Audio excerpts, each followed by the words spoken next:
great men are seldom credited with their stupidities. RFK Jr. is a singular person, with everything that entails on the positive and negative side. He has a somewhat conspiratorial mindset, which, given the means of demise of his uncle and father, is eminently understandable. Furthermore, there are indeed strange things afoot in the world today, such that Kennedy's suspicion on various fronts may be well warranted. Nonetheless, it's still a tendency that has to be carefully held in check. Better to assume incompetence than malevolence, for example, and adept pattern recognizers, of which Kennedy, like Trump, is certainly one, can be plagued by false positives, the tendency to see something that is in fact not there. But the tectonic plates are moving under our culture at an ever-increasing rate. And Kennedy's skepticism, his ability to see the forest and the trees, could easily prove something of great advantage to the American people, prone as they are now to manipulation by the looming quasi-fascist forces of the utopian, authoritarian, wannabe globalist state. Imagine for a moment that Musk can bring efficiency to the federal government, and that Kennedy, with his skepticism and willing to battle Goliaths, however large, stumbling, and blind, can seriously address the twin and terribly pervasive and serious problems of obesity and insulin resistance and their terrible spin-offs. These two things alone would be well worth much attendant risk, in my estimation. Who dares, after all, wins? Could we ask anything more of any single four-year administration? But there is even more on the table, as there are more remarkable actors involved. The last time I saw Tulsi Gabbard was in D.C. during a discussion hosted in this strangest of all possible worlds by Russell Brand. I had spoken with her at length, as in the case of Kennedy, on my podcast, although only once. What is Lieutenant Colonel Gabbard like on the personality side? Moderately extroverted, higher in assertiveness than enthusiasm. She is no giggling girl. Perhaps her military experience mitigated against taking that sometimes charming, but often too easy route. Markedly low in neuroticism, as befits a woman who pursued a true military career.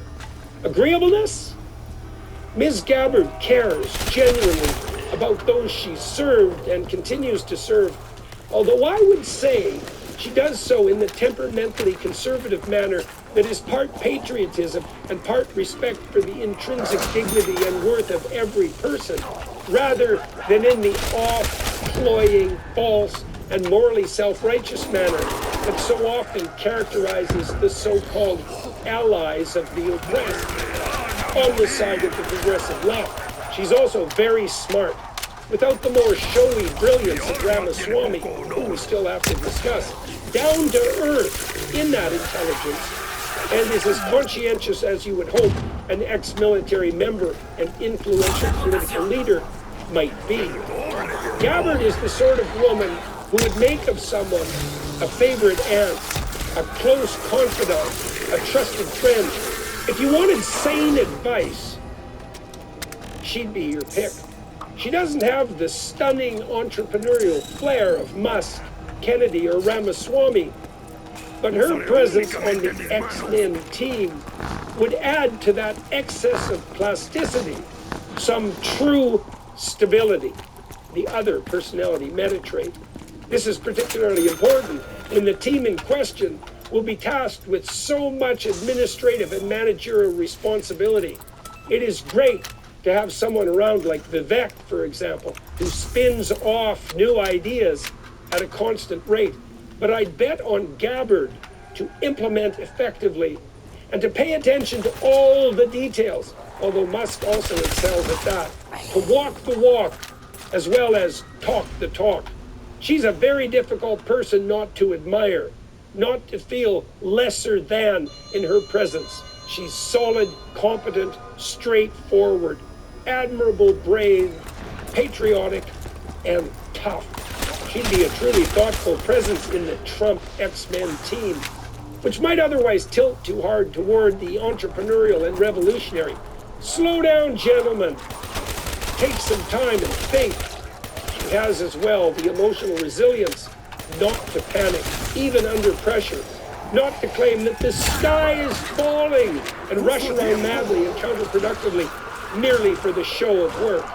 It doesn't hurt as well that she is the epitome of feminine grace and attractiveness. Wonder Woman indeed, borrowing, if we can, from the DC world, the comic books, and not the city. I could certainly envision her as the first truly deserving female president of the United States. This brings us to one Vivek Ramaswamy. He and I recorded a number of podcasts, which I greatly enjoyed. That started before he was running for office, when we discussed another notable accomplishment, the establishment of the Strive Asset Management Fund, designed to give investors an alternative to the mongers of ESG stakeholder capitalism, who are doing everything they can to sneak a particularly pernicious form of top-down, centrally planned socialism into the free market system, so they can pretend to be virtuous in a manner hypothetically unlike their greedy by implication peers. Not long after embarking on his daring campaign for president, Vivek began a habit of approximately quarterly appearances on my YouTube channel. That effort, despite its unlikelihood given his unknown status as a political contender, unfolded very successfully, bringing both the candidate and his ideas to a wide public audience and proving his credibility as a young and rising alternative on the political scene. What can I say about Vivek's personality? He is extroverted, both on the assertive and enthusiastic side, characterized by more positive emotion overall than anyone else we've discussed. He's also very high in openness, both to ideas and, as far as I can tell, on the artistic, cultural side, although perhaps more the former than the latter. He shares those traits with Trump, Musk, and Kennedy, although less so, although she is still far above average in such regard, than Gabbard.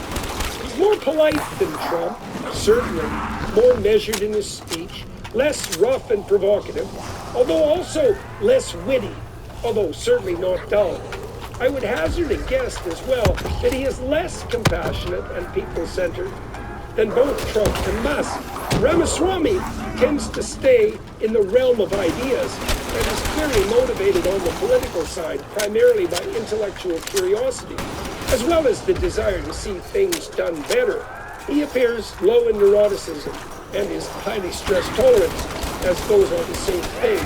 Unlikely to withdraw, like Trump, less depressive than Musk or Kennedy, but also less volatile than Trump, quite stable temperamentally on the emotional side. October 7th marked 1 year since a devastating attack on Israel, the most severe tragedy for the Jewish people since the Holocaust. 1,200 Israelis lost their lives and over 250 were taken hostage. Today, the conflict in Israel continues unabated. Israel faces threats from all sides, with enemies seeking its destruction. In these dire circumstances, the International Fellowship of Christians and Jews stands as a beacon of hope. They're on the ground providing crucial support, food, shelter, and safety to those in need during this crisis. Since the war began, thousands of reservists, everyday Israeli citizens, have left their families to serve their country. Many soldiers have been injured, and their families urgently need our help. This is where you come in. Your gift of $45 today helps the fellowship provide food and other necessities to these families, ensuring their survival during these challenging times. To help support the fellowship's critical work, please visit jordanforthefellowship.org and donate now. Your contribution can make a real difference. That's jordanforthefellowship.org. That's a good feature in a crisis, as noted in the case of Gabbard. I suspect he is high in conscientiousness as well, particularly on the side of industriousness, which is half that trait, the other half being orderliness.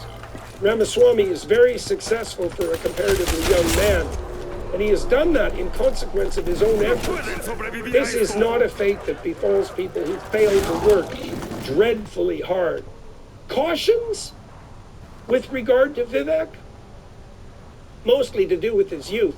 Mr. Ramaswamy is accustomed to being the smartest person in the room, and perhaps the most successful. This gives him a certain brashness. When I watched him in the first round of the Republican primaries, for example, he was the candidate who received the most positive responses from the audience, as well as the most negative. The same was true, arguably, of his compatriots on the stage. I thought he risked in his provocative but undeniably interesting approach some unnecessary enmity from those same people. And it is not clear to me that this was a good long-term strategy, given the high possibility of sharing a bed with at least some of them, metaphorically speaking, in the future. I would say that as his campaign progressed, he became more moderate and careful in his criticism of his fellow Republicans, but also more measured overall in his utterances. This is a sign of someone humble enough to learn, despite his confidence. And that is a good thing. He is, above all, like Musk, Kennedy, and Gabbard, cognitively gifted. And that is also a good thing. Complex jobs require highly intelligent people to manage them. This is true of any job where the demands constantly shift, and governance at the highest level certainly qualifies. His intelligence showed most particularly in his ability to bring a genuine intellectual